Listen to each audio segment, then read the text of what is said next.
क्या कभी सोचा है कि रावण के अंत होने के बाद भी उसका अहंकार, उसका गुस्सा और उसकी शक्ति फिर से जन्म ले सकती है? क्या रावण ने महाभारत में फिर से जन्म लिया था? और अगर लिया था तो क्या वो दुर्योधन था? ये कहानी आपको हैरान कर देगी।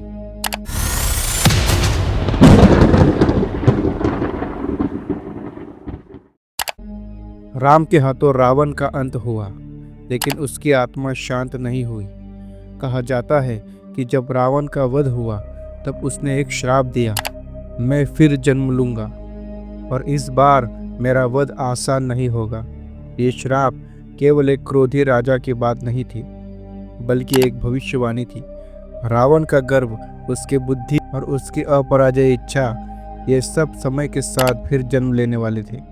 दुर्योधन का जन्म हुआ तो पूरे हस्तिनापुर में अजीब संकेत दिखाई दिए। विद्वानों ने कहा कि ये बच्चा भविष्य में विनाश लाएगा, लेकिन क्या ये सिर्फ संयोग था या फिर ये रावण की आत्मा का पुनर्जन्म था?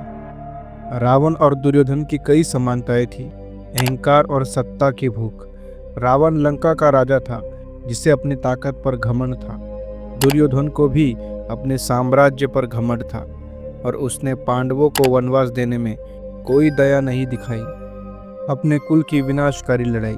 रावण के अहंकार ने लंका का नाश कर दिया और दुर्योधन की हठधर्मिता ने कौरवों का सर्वनाश कर दिया। भगवान विष्णु के अवतार से टकराव। रावण का मुकाबला श्री राम से हुआ था, जो भगवान विष्णु के अवतार थे। दुर्योधन का सामना भी भगवान श्री कृष्ण से हुआ, जो भी भगवान विष्णु के अवतार थे। मृत्यु के समय पछतावा। युद्ध के अंत में जब दुर्योधन घायल पड़ा था, तब उसने स्वीकार किया कि उसने अपने अहंकार के कारण विनाश बुलाया है। रावण ने भी मृत्यु से पहले अपने कृत्यों पर पश्चाताप किया था। महाभारत के युद्ध के बाद जब दुर्योधन मृत्युपरांत अवस्था में पड़ा था, तब श्री कृष्ण ने उससे कहा, दुर्योधन, तुम इस युद्ध में हार गए, लेकिन ये तुम्हारी पहली हार नहीं थी। तुम पहले भी इस प्रकार हार चुके हो, लेकिन तुम्हें अपने कर्मों का अहंकार था। तुम्हारी आत्मा बार बार जन्म लेती रही है, लेकिन हर बार तुम्हारा अंत तुम्हारे ही दोषों के कारण हुआ। क्या श्री कृष्ण ये संकेत दे रहे थे कि दुर्योधन ही रावण का पुनर्जन्म था? कई कथाओं में कहा गया है कि रावण की आत्मा सिर्फ दुर्योधन तक सीमित नहीं रही, उसके बाद भी ये आत्मा बार बार जन्म लेती रही। अगर रावण का जन्म दुर्योधन के रूप में हुआ था, तो क्या वो आज भी कहीं मौजूद है?